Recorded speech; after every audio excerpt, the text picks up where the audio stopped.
আমরা সবাই জানি প্রত্যেকটা ছেলে মেয়ের খুব কাছের বন্ধু হলো মা, আর সেই মা ছেলেকে নিয়ে নতুন সিনেমা আসছে আরি, আর আজ তার ট্রেলার লঞ্চ হয়ে গেল।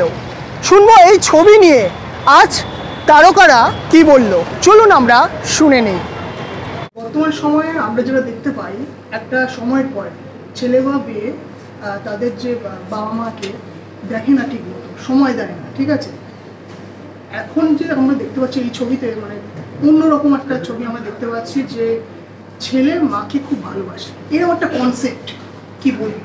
এটা তো খুব স্বাভাবিক একটা কনসেপ্ট। তুমি বর্তমান সময়ে আপনারা যেভাবে দেখছেন যে ছেলে মেয়েরা বাবা মাকে দেখে না, সেটা ওইটুকু দেখানো হয় বলে। অধিকাংশ বাচ্চারা রয়েছে এমন যারা নিজের গোটা জীবনটাই কিন্তু বাবা মার জন্য উৎসর্গ করে দিয়েছে। তারা হয়তো চাকরি ছেড়ে এসে বাবা মায়ের খেয়াল রাখছে বা বাবা মায়ের পাশে রয়েছে।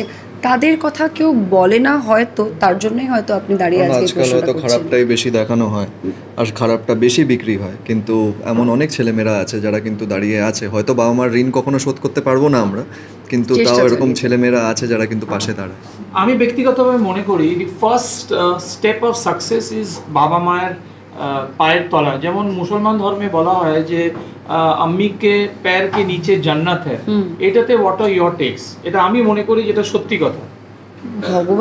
ভগবানকে তো কেউ দেখেনি সেরকমভাবে, তো ভগবান তার জন্য মাকে পাঠিয়েছে আমাদের জন্য। মানে এমন একটা সম্পর্ক যেটা ভগবানের নিজের হাতে করে তৈরি করা সম্পর্ক, মা এবং সন্তানের সম্পর্ক।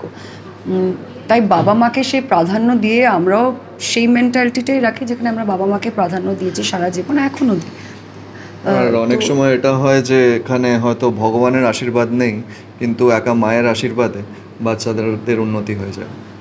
এই পরিপ্রেক্ষিতে একটা প্রশ্ন করবো যে তারা এই বয়সে, শেষ বয়সে এসে বাবা মারা কিছু চান না, তারা চান আমাদের একটু সময়, আমাদের একটু ভালোবাসা, একটু জড়িয়ে ধরে আদর করা।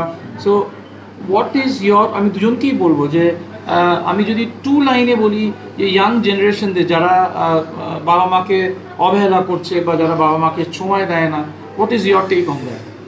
অবহেলা যারা করছে তাদের নিয়ে আমার কিছু বলার নেই,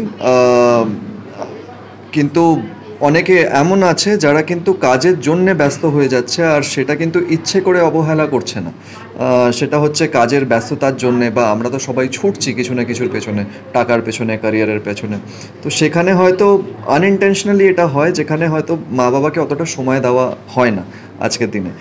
তো এই ছবির হাত ধরে সেটাই একটু মনে করিয়ে দেওয়া যে একটু ওটার উপরে ফোকাস করে নিজের মাকে একটু চুমু খাওয়া বা জড়িয়ে ধরা বা একটু সময় দেওয়া, বা খেতে বসে যখন হয়তো রোববারে একসাথে খেতে বসে ফোনটা পাশে রেখে মায়ের সাথে একটু গল্প করা। আই থিঙ্ক ওইটুকুই দরকার। বিকজ বাবা মায়ের কিন্তু আমার বাচ্চাদের কাছ থেকে সারা জীবনটা যখন তারা করে গেছেন সন্তানের জন্য, এই কর্তব্যটা কিন্তু সন্তানদেরও থাকে যে বাবা মাকে আর কিছু দিতে পারলে, জানি না কতটা কি দিতে পারবে, সময়টা দেওয়া উচিত। আর একটা বয়সের পর এমনিও যেটা বলে না যে মা বাবারা ছোট হয়ে যায়, তারা বাচ্চাদের মতন হয়ে যায়।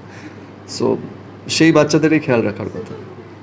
তোমাদের নিজস্ব প্রোডাকশনে ছবি, ঠিক আছে, তো অনেকগুলো নিশ্চয়ই স্ক্রিপ্ট এসছে, তার মধ্যে থেকে তোমরা এই স্ক্রিপ্টটা চুজ করেছো, এর মানেটা মানে কি ইউনিক আছে? অনেকগুলো তো স্ক্রিপ্ট নয়, আমরা একদমই জানতাম যে এই গল্পটাই আমরা করব, এবং we were very focused on this.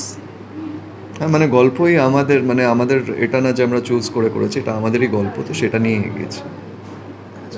কতটা আশাবাদী রয়েছে ছবিটা নিয়ে, আর কতটা, আর তার সঙ্গে কতটা এক্সাইটেড? এক্সাইটেড তো আমরা প্রত্যেকটা প্রজেক্টেই থাকি, এবারে এক্সাইটমেন্ট একটু বেশি, বিকজ মানুষের খুব ভালো সাড়া দিয়েছে। ট্রেলারটা যখন আমরা সকলকে দেখেছি, খুব পজিটিভ রেসপন্স দিয়েছে, মানে খুব বলবো না, শুধু পজিটিভ রেসপন্স দিয়েছে। আই থিঙ্ক মোর ইম্পর্টেন্টলি এটা। তো আমরা ডেফিনেটলি এক্সপেক্ট করছি যে দর্শকে হলমুখী হবেন। সিনেমায় শুধু ইয়াশ আর আমি নয়, আমাদের সাথে মৌসুমী চ্যাটার্জি আছেন, এবং তার প্রতি বাঙালির একটা আবেগ চিরকাল রয়েছে। যখন মানুষেরা সিনেমা দেখবেন তারা কোনোদিন হতাশ হবেন না। আমার লাস্ট একটাই প্রশ্ন, যে মা ছেলেকে নিয়ে এখানে একটা গল্প, আর সেই এরকমই মানে অন্যরকম একটা গল্প কিন্তু আবার আমরা দেখতে পাচ্ছি আমার বস শিবপ্রসাদ মুখোপাধ্যায় ছবি আসছে, তো একটা কম্পিটিশন তো রয়েছে, আমার মনে হয় না সেটা। এর আগেও একটা ছবি অলরেডি রিলিজ করে গেছে। আই থিঙ্ক এটা ভগবানেরই ইচ্ছা। আমার মনে হয় না যে কোনো প্রযোজক এটা প্ল্যান করে করেছে। যেখানে পুরাতন বা আমার বস আর আড়ি তিনটে ছবি আসছে, তিনটেই মাদের নিয়ে গল্প। আর তিনটেতেই আমরা শুধু বাংলার নয়, যারা বলিউডেরও লেজেন্ডারি অ্যাক্ট্রেস তারা তিনজনেই আছে। আর আমার মনে হয় যে প্রত্যেকটা মা আর তার সন্তানের গল্প আলাদা হয়, আর তিনজনে নানান রকম গল্প নিয়ে আসছে। আমার মনে হয় যে নববর্ষে এটা প্রত্যেকটা মানে পুরো দর্শকের জন্য নতুন করে একটা উপহার, যে তারা ডিফারেন্ট ভ্যারাইটি ট্রাই করতে পারবে। একদম। Thank you. আমার একটা শেষ প্রশ্ন, যদিও এটা খুব একটা প্রিয় প্রশ্ন, অপ্রিয় প্রশ্ন। You are politically inclined, but আমরা পলিটিক্যালি দেখতে পাচ্ছি না। কবে আবার দেখতে পারবো? If you are at all interested. No, actually, this question is absolutely not valid at the moment. যেদিন ভ্যালিড হবে সেদিন আমি ডেফিনেটলি আপনাকে উত্তর দেবো। Thank you. আর এইরকম নতুন নতুন আপডেট পেতে চোখ রাখুন শুধুমাত্র বি বাংলা টিভি নিউজ ডিজিটালে। ক্যামেরায় অঙ্কিতের সঙ্গে সুভাষিস সরকারের রিপোর্ট, B Bangla TV news digital, Kolkata.